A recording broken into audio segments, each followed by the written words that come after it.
السلام عليكم ورحمة الله وبركاته. بسم الله الحمد لله رب العالمين الذي هدانا لهذا وما كنا لنهتدي لولا أن هدانا الله ثم الصلاة والسلام على أشرف الأنبياء والمرسلين وعلى آله الطيبين وأصحابه الفائزين برضا الله ومن تبعهم بإحسان إلى يوم الدين أما بعد. رب اشرح لي صدري ويسر لي أمري واحلل عقدة من لساني يفقهوا قولي. സ്നേഹം നിറഞ്ഞ സഹോദരി സഹോദരന്മാരെ, അല്ലാഹു സുബ്ഹാനഹു വ തആലയുടെ അപാരമായ അനുഗ്രഹമൊന്നുകൊണ്ട് അനുഗ്രഹീതമായ റമദാൻ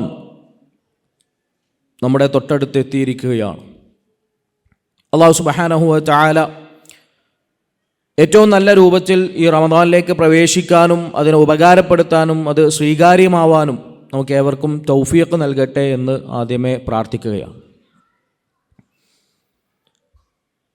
പരിശുദ്ധ റമദാനിലെ ഏറ്റവും സുപ്രധാനമായ കർമ്മമെന്ന് പറയുന്നത് അത് നമുക്കെല്ലാവർക്കും അറിയാം, നോമ്പ് തന്നെയാണ്. അല്ലാഹു സുബ്ഹാനഹു വ തആലയുടെ മാർഗത്തിൽ ഒരു നോമ്പ് നോൽക്കുക എന്നുള്ളത് നോമ്പിനെ സംബന്ധിച്ചിടത്തോളം വിവിധ ഹദീസുകളിൽ അതിൻ്റെ നേട്ടത്തെക്കുറിച്ച് അതിൻ്റെ മഹത്വത്തെക്കുറിച്ച് റസൂലുള്ളാഹി സ്വല്ലല്ലാഹു അലൈഹി വസല്ലമ പഠിപ്പിക്കുന്നതായി നമുക്ക് കാണാൻ സാധിക്കും. നോമ്പ് അതൊരു കവചമാണ്, വിജാ ആണ്. അതുപോലെ തന്നെ നോമ്പ് ഒരു ജുന്നത്താണ്, പരിചയാണ്. അത് ഷാഫിആണ്, ശുപാർശയാണ്. ഇഹത്തിലും പരത്തിലും സന്തോഷം നൽകുന്നതാണ്. സ്വാഇമിന് 2 സന്തോഷങ്ങളുണ്ട് എന്നും അതുപോലെ തന്നെ അല്ലാഹു സുബ്ഹാനഹു വ തആല തന്നിലേക്ക് പ്രത്യേകം ചേർത്ത് പറഞ്ഞ ഇബാദത്താണ് എന്നും റയ്യാൻ എന്ന സ്വർഗത്തിൻ്റെ കവാടം തുറക്കപ്പെടാൻ കാരണമാകുന്ന ഒരു ഇബാദത്താണ് എന്നുമെല്ലാം റസൂലുള്ളാഹി സ്വല്ലല്ലാഹു അലൈഹി വസല്ലമ നമ്മെ പഠിപ്പിക്കുന്നതായി കാണാൻ സാധിക്കും.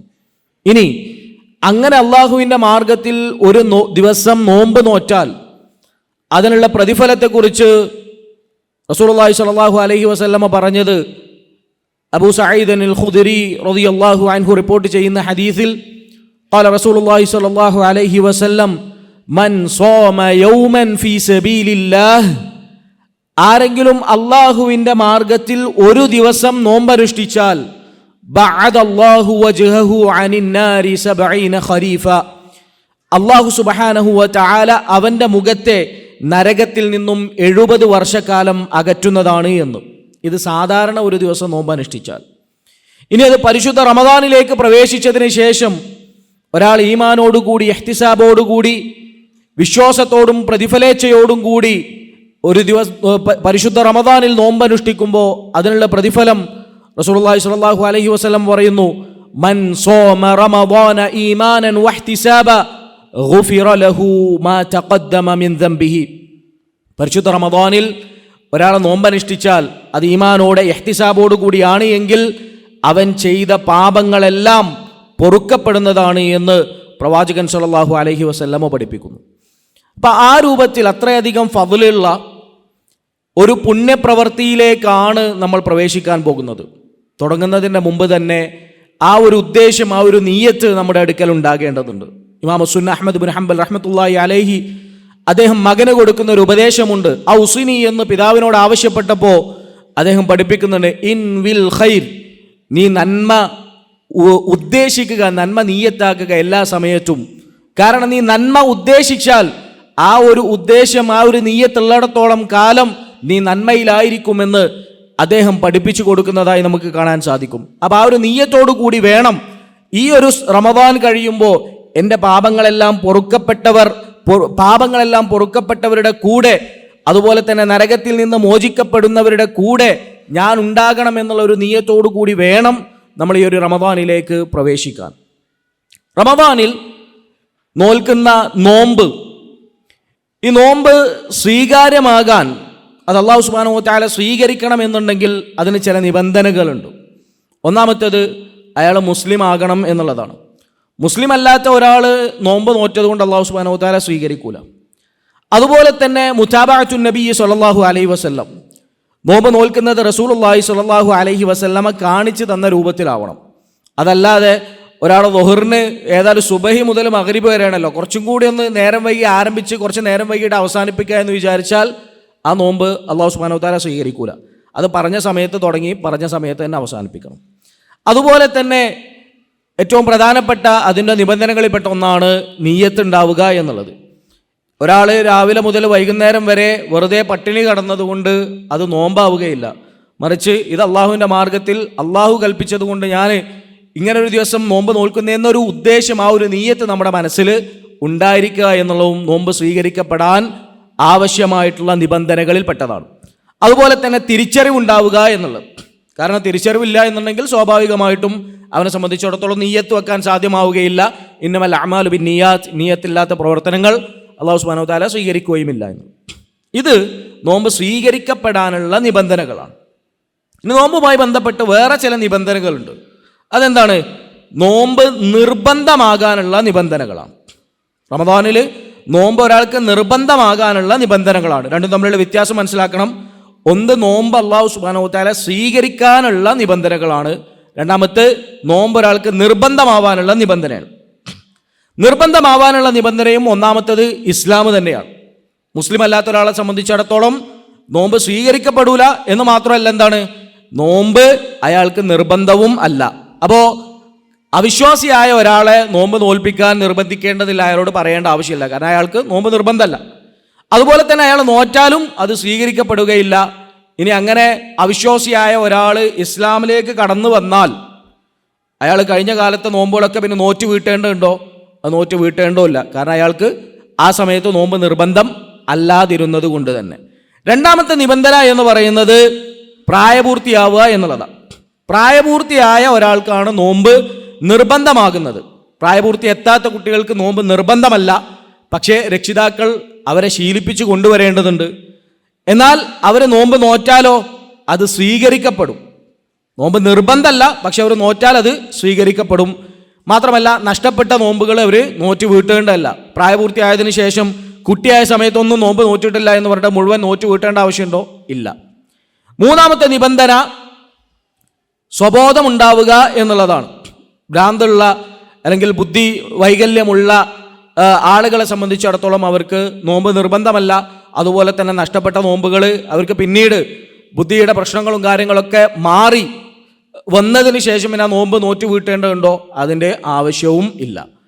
നാലാമത്തത് കഴിവുണ്ടായിരിക്കുക എന്നുള്ള, ശാരീരിക ക്ഷമത, ആരോഗ്യമുണ്ടാവുക എന്നുള്ളത്. അപ്പോൾ രോഗിയായിട്ടുള്ള ഒരാൾ, അയാളെ സംബന്ധിച്ചിടത്തോളം നോമ്പ് നിർബന്ധമല്ല. രോഗിയുടെ അവസ്ഥ എന്ന് പറഞ്ഞാൽ 3 രൂപത്തിലാണ്.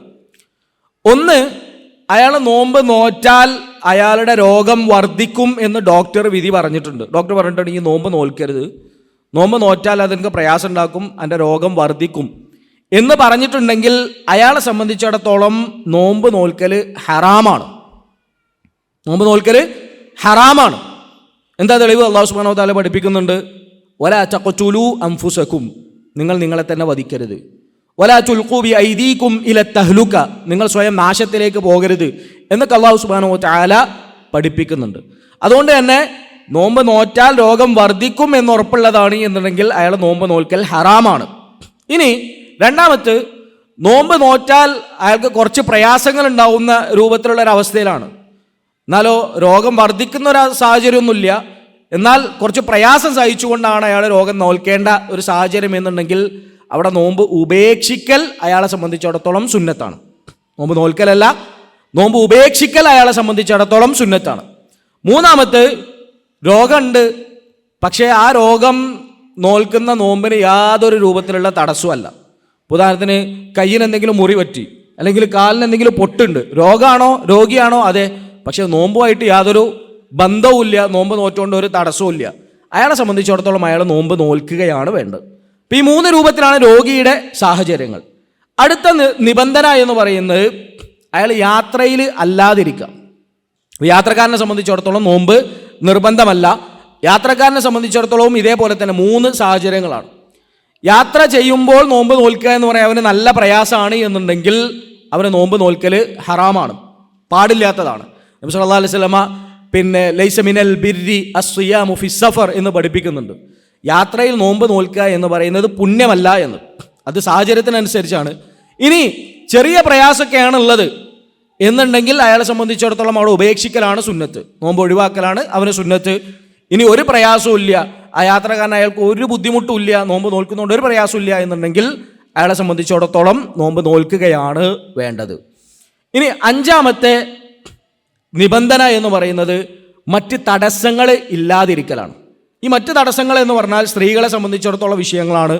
ഹൈവ്, അതുപോലെ തന്നെ നിഫാസ് പോലെയുള്ള പ്രയാസങ്ങൾ ഉണ്ടാവുന്ന സമയത്ത് അവർക്ക് നോമ്പ് നിർബന്ധമല്ല.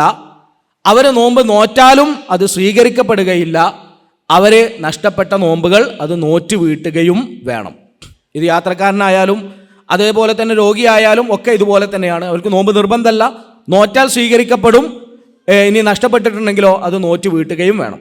മൊത്തത്തിൽ നോമ്പ് നോറ്റ് വീട്ടേണ്ട ആളുകൾ എന്ന് പറഞ്ഞാൽ ഒന്ന് ഹൈവ് നിഫാസ് കാരണം നോമ്പ് നഷ്ടപ്പെട്ടവർ, അതേപോലെ തന്നെ ഭേദമാകുമെന്ന് പ്രതീക്ഷയുള്ള രോഗികൾ. ഒരു രോഗം ബാധിച്ചിട്ടുണ്ട്, ആ റമദാനിൽ അത് നോറ്റ് അപ്പം നോമ്പ് നോൽക്കാൻ സാധിക്കുകയില്ല, എന്നാൽ പിന്നീട് ഈ രോഗം മാറിയതിന് ശേഷം നോറ്റ് വീട്ടാനുള്ളൊരു സാഹചര്യം ഉണ്ടെന്നുണ്ടെങ്കിൽ അയാളെ സംബന്ധിച്ചിടത്തോളം നോറ്റ് വീട്ടുകയാണ് വേണ്ടത്. മൂന്നാമത്തെ യാത്രക്കാർ, യാത്ര നിമിത്തം നഷ്ടപ്പെട്ട നോമ്പുകൾ നോറ്റ് വീട്ടണം. നാലാമത്തെ ഒരു കാരണമില്ലാത്ത നോമ്പ് നഷ്ടപ്പെടുത്തിയവർ, അവരും നോമ്പ് നോറ്റ് വീട്ടേണ്ടതാണ്. അഞ്ചാമത്തെ പ്രസവം, അതുപോലെ തന്നെ പാല് കൊടുക്കൽ പോലുള്ള കാരണങ്ങൾ കൊണ്ട് നോമ്പ് നഷ്ടപ്പെട്ടവർ, അതുപോലെ തന്നെ ശറഈ ആയിട്ടുള്ള മറ്റ് കാരണങ്ങൾ നിമിത്തം നോമ്പ് നഷ്ടപ്പെട്ടവരൊക്കെ നോമ്പ് നോറ്റ് വീട്ടുകയാണ് വേണ്ടത്. ഇനി വേറൊരു വിഭാഗം നോറ്റ് വീട്ടേണ്ട ആവശ്യമില്ലാത്ത ആളുകൾ. നേരത്തെ നമ്മൾ പറഞ്ഞു, അവിശ്വാസികൾ, അവർ ഇസ്ലാമിലേക്ക് കടന്നു വന്നതിന് ശേഷം കഴിഞ്ഞ കാലത്തെ നോമ്പുകളൊക്കെ നോറ്റ് വീട്ടേണ്ട ആവശ്യമില്ല. അതേപോലെ തന്നെ കുട്ടികൾ, അതുപോലെ സ്വബോധമില്ലാത്തവർ. ഇനി ഭേദമാകുമെന്ന പ്രതീക്ഷയില്ലാത്ത രോഗികൾ. ചില രോഗികൾ അവരോട് പറഞ്ഞിട്ടുണ്ട്, നിങ്ങൾ നോമ്പ് നോൽക്കണ്ട, ഇനി നിങ്ങൾക്ക് നോമ്പ് നോൽക്കാൻ കഴിയൂല, കാരണം നിങ്ങൾ ആരോഗ്യം അതിന് സപ്പോർട്ടീവ് അല്ല, ഇനി നിങ്ങൾക്ക് ഈ ഒരു ആരോഗ്യ അവസ്ഥയിൽ നിന്ന് നിങ്ങൾ മെച്ചപ്പെടും എന്നുള്ള പ്രതീക്ഷയില്ല എന്ന് പറഞ്ഞിട്ടുണ്ടെങ്കിൽ അവർ നോറ്റ് വീട്ടല്ല ചെയ്യേണ്ടത്, അവരെന്താണ്, ഫിദിയ കൊടുക്കുകയാണ് വേണ്ടത്. അതുപോലെ തന്നെ വാർദ്ധക്യം കാരണം നോമ്പ് നോൽക്കാൻ സാധിക്കാത്ത ആളുകളും, കാരണം അവരെ സംബന്ധിച്ചിടത്തോളം ഇനി നോമ്പ് നോൽക്കാൻ സാധിക്കുമെന്നുള്ളൊരു പ്രതീക്ഷയില്ല. അങ്ങനെയുള്ള ആളുകൾ അവർക്ക് നോമ്പ് നോറ്റ് വീട്ടല്ല അവർ ചെയ്യേണ്ടത്, അവരെന്താണ്, ആ നഷ്ടപ്പെട്ട നോമ്പിന് ഫിദിയ നൽകുകയാണ് വേണ്ടത്. ഇവിടെ പ്രത്യേകം ശ്രദ്ധിക്കേണ്ടത്, ഇപ്പോൾ ഒരാൾ രോഗിയായി, അയാൾ ഈ രോഗം മാറാൻ സാധ്യത ഇല്ല എന്ന് അയാളോട് പറയുകയും ചെയ്തു. പക്ഷെ അത് കാരണം അയാൾ എന്ത് ചെയ്തു, ആ നോമ്പ് നഷ്ടപ്പെട്ട നോമ്പിനൊക്കെ ഫിദിയ കൊടുത്തു. പിന്നീട് കുറേ കാലം കഴിഞ്ഞു, ഖദ്ദറല്ലാ, അയാൾ ഒരിക്കലും പ്രതീക്ഷിക്കാതെ തന്നെ അല്ലാഹു സുബ്ഹാനഹു വ തആല അയാളുടെ രോഗം മാറ്റി. എങ്കിൽ അയാൾ എന്താ ചെയ്യേണ്ടത്? അയാളെ സംബന്ധിച്ചിടത്തോളം അവിടെ നോറ്റ് വീട്ടേണ്ടതില്ല. കാരണം എന്താ, അയാൾ പ്രതീക്ഷിക്കാത്ത ഒരു അവസ്ഥയിലായിരുന്നു ഉണ്ടായിരുന്നത്. അയാൾക്കപ്പോൾ നോമ്പ് എന്താണ്, ഫിദിയ കൊടുത്താൽ മതിയായിരുന്ന ഒരു സാഹചര്യത്തിലാണ് അയാൾ ഉണ്ടായിരുന്നത്. അപ്പോൾ ആ ഫിദിയ കൊടുത്തിട്ടുണ്ട്, പിന്നെ അത് വീണ്ടും നോറ്റ് വീട്ടേണ്ട ആവശ്യം ഇല്ല എന്നുള്ളതാണ്. ഇനി എന്താണ് ഫിദിയ കൊടുക്കേണ്ടത്? ഫിദിയ ആയിട്ട് കൊടുക്കേണ്ടത് ഒരു മിസ്കീനിനുള്ള ഭക്ഷണമാണ്. ഒരു പാവപ്പെട്ട ഒരാൾക്ക് ഒരു നേരം ഭക്ഷിക്കാൻ ആവശ്യമായ ഭക്ഷണമാണ് ഫിദിയ ആയിട്ട് കൊടുക്കേണ്ടത്, അതല്ലാതെ പണമല്ല. ഫിദിയ ആയിട്ട് ഒരു നേരത്തെ ഭക്ഷണം വാങ്ങാനുള്ള പൈസ കൊണ്ടുകൊടുക്കല്ല വേണ്ടത്, ആ ഭക്ഷണമായിട്ട് ഭക്ഷണ വസ്തു നമ്മൾ പാകം ചെയ്ത് കൊടുക്കല്ല, നമുക്ക് സാധനം വാങ്ങിച്ചു കൊടുത്താൽ മതി, അവർക്ക് എന്ത് ചെയ്യുക, പാകം ചെയ്ത് കഴിക്കാൻ പറ്റുന്ന രൂപത്തിൽ. അതുപോലെ തന്നെ ഫിദിയ നൽകേണ്ടത് എപ്പോഴാണ്? ഫിദിയ നൽകേണ്ടത് നോമ്പ് നഷ്ടപ്പെട്ടതിന് ശേഷമാണ്, അല്ലാതെ നോമ്പിൻ്റെ മുമ്പല്ല. റമദാനിലേക്ക് പ്രവേശിക്കുന്നതിന് മുമ്പ് ഈ റമദാൻ എനിക്ക് എന്തായാലും നോമ്പ് നോൽക്കാൻ കഴിയൂല, അതുകൊണ്ട് ഈ 30 ദിവസത്തിനുള്ള ഫിദിയ എന്ന് പറഞ്ഞിട്ട് ആദ്യം കൊടുക്കല്ല വേണ്ടത്, നോമ്പ് നഷ്ടപ്പെട്ടതിന് ശേഷമാണ്. അപ്പോൾ ഓരോ ദിവസം കൊടുക്കണം എന്നല്ല, ഇപ്പോൾ കുറച്ച് ദിവസങ്ങൾ കഴിഞ്ഞു, ഒരാഴ്ച കഴിഞ്ഞു, അപ്പോൾ ഒരാഴ്ചത്തെ കൊടുക്കുക, പിന്നെ ഒരാഴ്ച കഴിഞ്ഞു അതിൻ്റെ മൊത്തത്തിൽ കൊടുക്കുക, അല്ലെങ്കിൽ റമദാൻ കഴിഞ്ഞു എല്ലാം ഒന്നിച്ചു കൊടുക്കുക, ഏതാണോ സൗകര്യം എന്നുള്ളത് പിന്നെ പെട്ടെന്ന് കൊടുക്കാൻ പറ്റുന്ന രൂപത്തിൽ കൊടുക്കുകയാണെങ്കിൽ അതാണ് ഏറ്റവും ഉത്തമം. എന്നാൽ നോമ്പ് നഷ്ടപ്പെടുന്നതിൻ്റെ മുമ്പല്ല അത് കൊടുക്കേണ്ടത്. ഇനി ഈ രൂപത്തിൽ നോമ്പ് നോൽക്കുക എന്നുള്ളത് എന്താണ് നമ്മുടെ നോമ്പിൻ്റെ ലക്ഷ്യം? അല്ലാഹു സുബ്ഹാനഹു വ തആല പഠിപ്പിക്കുന്നുണ്ട്, യാ അയ്യുഹല്ലദീന ആമനു, സത്യവിശ്വാസികളെ. സ്വഹാബിമാരിലേക്ക് ചേർത്ത് പറയുന്ന ഒരു വചനമുണ്ട്. അല്ലാഹു സുബ്ഹാനഹു വ തആല പരിശുദ്ധ ഖുർആനിൽ യാ അയ്യുഹല്ലദീന ആമനു എന്ന് വിളിച്ചാൽ ഫറഇ ലഹാ സമഅക്, നീ നിന്റെ കാത് കൂർപ്പിച്ച് കേൾക്കണം. കാരണം അല്ലാഹു സുബ്ഹാനഹു വ തആല അവിടെ നമ്മെയാണ് അഭിസംബോധന ചെയ്യുന്നത്. വിശ്വസിച്ചവരെ എന്ന് വിളിക്കുമ്പോൾ അത് നമ്മെ സൃഷ്ടിച്ച് പരിപാലിച്ചു കൊണ്ടിരിക്കുന്ന റബ്ബ് നമ്മളെ വിളിച്ചുകൊണ്ട് സംസാരിക്കുകയാണ്. സോ അവിടെ അള്ളാഹു നമ്മളോട് എന്തോ ഒരു കാര്യം പറയാൻ പോവാണ്. ഒന്നുകിൽ ഒരു കാര്യം നമ്മളോട് കൽപ്പിക്കുകയാണ് എങ്കിൽ നിങ്ങളത് ചെയ്യണം, അതല്ലെങ്കിൽ ഒരു കാര്യം വിരോധിക്കുകയാണ് എങ്കിൽ ആ കാര്യം വിരോധിക്കണം. ഇവിടെ എന്താ പറയുന്നത്? കുതിബ അലൈക്കുമുസ് സിയാം കമാ കുതിബ അലൽ ലദീന മിൻ ഖബ്ലിക്കും, നിങ്ങളുടെ മേൽ നോമ്പ് നിർബന്ധമാക്കപ്പെട്ടിരിക്കുന്നു, നിങ്ങളുടെ മുമ്പുള്ളവർക്ക് നോമ്പ് നിർബന്ധമാക്കപ്പെട്ടതുപോലെ. എന്തിനു വേണ്ടി? ലഅല്ലക്കും തത്തഖൂൻ, നിങ്ങൾ സൂക്ഷ്മത പാലിക്കാൻ വേണ്ടി, തെറ്റുകൾ ഉപേക്ഷിക്കാൻ വേണ്ടി. ഈ ആയത്തിനെ വിശദീകരിച്ചുകൊണ്ട് ഇബ്നു തൈമിയ്യ റഹ്മത്തുള്ളാഹി അലൈഹി പറയുന്നതായിട്ട് കാണാൻ സാധിക്കും. നോമ്പിൻ്റെ ഏറ്റവും പ്രധാനപ്പെട്ട ലക്ഷ്യം എന്ന് പറയുന്നത് ഭക്ഷണവും വെള്ളവും ഒഴിവാക്കുക എന്നല്ല, മറിച്ച് എന്താണ്? അല്ലാഹു സുബ്ഹാനഹു വ തആല ലഅല്ലക്കും തജൂഊൻ, നിങ്ങൾ പട്ടിണി കിടക്കാൻ വേണ്ടി എന്നല്ല പറഞ്ഞേ. അതുപോലെ തന്നെ നിങ്ങൾ ദാഹിക്കാൻ വേണ്ടിയാണ് ലഅല്ലക്കും തഅതശൂൻ എന്നോ അതല്ലെങ്കിൽ വേറെ എന്തെങ്കിലും സാഹചര്യങ്ങളൊന്നോ അല്ല അല്ലാഹു സുബ്ഹാനഹു വ തആല പറഞ്ഞേ. ലഅല്ലക്കും തത്തഖൂൻ, നിങ്ങൾ തിന്മകൾ ഉപേക്ഷിക്കാൻ സൂക്ഷ്മതയുള്ളവരാകാൻ വേണ്ടി എന്നാണ് അല്ലാഹു സുബ്ഹാനഹു വ തആല പറഞ്ഞത്. അപ്പം അതുകൊണ്ട് തന്നെ ഒരാൾ പ്രത്യക്ഷത്തിൽ നോമ്പ് നോൽക്കാനുള്ള അതിൻ്റെ കാര്യങ്ങളൊക്കെ ഒരാൾ മനസ്സിലാക്കി അതൊക്കെ ജീവിതത്തിലേക്ക് കൊണ്ടുവന്ന നോമ്പ് ചെയ്താലും, അതായത് രാവിലെ മുതൽ വൈകുന്നേരം വരെ പട്ടിണി കിടക്കുക, ആ നോമ്പുമായി ബന്ധപ്പെട്ട് ഒഴിവാക്കേണ്ട കാര്യങ്ങളൊക്കെ ഒഴിവാക്കിയിട്ട് നോമ്പ് നോറ്റാലും അയാൾ തഖ്വ ഇല്ല എന്നുണ്ടെങ്കിൽ, അതായത് നോമ്പിൻ്റെ മുമ്പുണ്ടായിരുന്ന തിന്മകളൊക്കെ അതുപോലെ തന്നെ തുടരുന്നുണ്ട്, പാപങ്ങളിൽ നിന്നൊന്നും മുക്തമാവാതെ സാധാരണ പോലുള്ള ഒരു ജീവിതം തന്നെയാണെന്നുണ്ടെങ്കിൽ അയാളുടെ പ്രതിഫലം അതിനനുസരിച്ച് കുറഞ്ഞുകൊണ്ടിരിക്കുന്ന ഇതിനെ ഉറപ്പിച്ചുകൊണ്ട് ഒന്നുകൂടി തഅക്കീദ് ചെയ്യുന്നതാണ് റസൂലുള്ളാഹി സ്വല്ലല്ലാഹു അലൈഹി വസല്ലമയുടെ ഹദീസ്. നബി സല്ലല്ലാഹു അലൈഹി വസല്ലം പറയുന്നുണ്ട്, മൻ ലം യദഅ ഖൗല സൂരി വൽ അമല ബിഹി ഫലൈസ ലില്ലാഹി ഹാജത്തുൻ ഫീ അൻ യദഅ തുആമഹു വശറാബഹു. ഒരാൾ അവൻ്റെ മോശം വാക്കുകളും അതുപോലെ തന്നെ മോശം പ്രവൃത്തികളൊന്നും ഉപേക്ഷിക്കാതെ പട്ടിണി മാത്രം കിടക്കുന്നതിന് അല്ലാഹു സുബ്ഹാനഹു വ തആലക്ക് നിങ്ങളുടെ ഈ പട്ടിണി കൊണ്ട് പ്രത്യേകിച്ച് ഒരു കാര്യമൊന്നുമില്ല. അങ്ങനെ പട്ടിണി കിടന്നിട്ട് ആ കിടക്കലല്ല അല്ലാഹു സുബ്ഹാനഹു വ തആല ഉദ്ദേശിക്കുന്നത് എന്ന്. ഏതുപോലെ? നമസ്കാരം പോലെ. നമസ്കാരം പ്രത്യക്ഷത്തിൽ റുക്കൂഉം സുജൂദും എല്ലാം ക്ലിയർ ആയിട്ട് ഒരാൾ ചെയ്തിട്ടുണ്ട്. പക്ഷേ അയാളുടെ നമസ്കാരത്തിൻ്റെ പ്രതിഫലം അയാളുടെ ഖുശൂഇനനുസരിച്ച് കുറഞ്ഞുകൊണ്ടിരിക്കും. എന്നതുപോലെയാണ് നോമ്പ് അയാളുടെ തഖ്വയെ ഡിപ്പെൻഡ് ചെയ്തിട്ടുള്ള ഒരു വിഷയമാണ് എന്ന് പണ്ഡിതന്മാർ പഠിപ്പിക്കുന്നതായിട്ട് നമുക്ക് കാണാൻ സാധിക്കും. അപ്പോൾ പ്രത്യക്ഷത്തിലുള്ള ഒരു നോമ്പല്ല, നമ്മുടെ ഉള്ളുകൊണ്ടുകൂടെ, നമ്മുടെ ശരീരം മാത്രമല്ല നമ്മുടെ മനസ്സുകൂടെ അവിടെ നോമ്പ് നോൽക്കേണ്ടതുണ്ട് എന്ന് നമുക്ക് ഇവിടെ നിന്ന് മനസ്സിലാക്കാൻ സാധിക്കും. ഇനി നോമ്പ് ബാത്തിലാക്കുന്ന കാര്യങ്ങൾ എന്തൊക്കെയാണ് എന്ന് നോക്കാം. ഒന്നാമത്തെ, റമദാനിലെ പകലിൽ നോമ്പ് നോറ്റുകൊണ്ട് ലൈംഗിക ബന്ധത്തിൽ ഏർപ്പെടുക എന്നുള്ളത്. അതാണ് ഏറ്റവും ഗൗരവമുള്ള രൂപത്തിലുള്ള വിഷയവും. കാരണം റമദാനിലെ നോമ്പ് നോറ്റുകൊണ്ട് ലൈംഗിക ബന്ധത്തിൽ ഏർപ്പെട്ട ഒരാളെ സംബന്ധിച്ചിടത്തോളം 6 കാര്യങ്ങൾ അയാളെ ബാധിക്കും. ഒന്നാമത്തെ, അയാളെ നോമ്പ് ബാത്തിലാവും. രണ്ടാമത്തെ, അയാൾ പാപിയാണ്, പാപമുണ്ട്. മൂന്നാമത്തെ, ബാക്കി സമയം അയാൾ നോമ്പുകാരനായിട്ട് തുടരണം. ബാക്കി സമയം നോമ്പുകാരനായിട്ട് തന്നെ അയാൾ തുടരണം. ഇബ്നു മസ്ഊദ് റളിയല്ലാഹു അൻഹു പറയുന്നതായിട്ട് കാണാൻ സാധിക്കും, മൻ അകല അവ്വലൻ നഹാരി ഫൽയകുൽ ആഖിറൻ നഹാർ. പകലിൽ ആദ്യ സമയത്ത് ഭക്ഷണം കഴിക്കാൻ അനുവാദമുള്ള ആളുകൾ അവർക്ക് എന്ത് ചെയ്യുക? വൈകുന്നേരവും ഭക്ഷിക്കാം. ഇപ്പോൾ യാത്രക്കാരനായിട്ടുള്ള ഒരാൾ, അയാൾ യാത്ര അവസാനിപ്പിച്ച് അസർ നമസ്കാരത്തിൻ്റെ സമയത്തൊക്കെ വീട്ടിലെത്തി. അയാളെ സംബന്ധിച്ചിടത്തോളം അതുവരെ നോമ്പ് നിർബന്ധമല്ലായിരുന്നു, അയാൾക്ക് ഭക്ഷിക്കാൻ അനുവാദമുണ്ട് എങ്കിൽ അയാൾക്ക് ബാക്കിയുള്ള സമയത്തും ഭക്ഷിക്കൽ അനുവദനീയമാണ്. എന്നാൽ ഇവിടെ എന്തല്ല, ഇയാളെ സംബന്ധിച്ചിടത്തോളം ലൈംഗിക ബന്ധത്തിൽ ഏർപ്പെടുന്നതിന് മുമ്പ് അയാൾക്ക് ഭക്ഷിക്കൽ അനുവദനീയമല്ല. അതുപോലെ തന്നെ ഇനി ആ ഒരു പേര് കാരണം നോമ്പ് നഷ്ടപ്പെട്ടാലും അയാൾ അതുപോലെ തന്നെ തുടരേണ്ടതുണ്ട്. നോമ്പുമായി ബന്ധപ്പെട്ട വിഷയങ്ങൾ അയാൾ പാലിക്കേണ്ടതുണ്ട് എന്ന് പണ്ഡിതന്മാർ പഠിപ്പിക്കുന്നതായിട്ട് കാണാൻ സാധിക്കും. നാലാമത്തെ, അയാൾ തൗബ ചെയ്യണം. അഞ്ചാമത്തെ, ആ നോമ്പ് നോറ്റ് വീട്ടണം.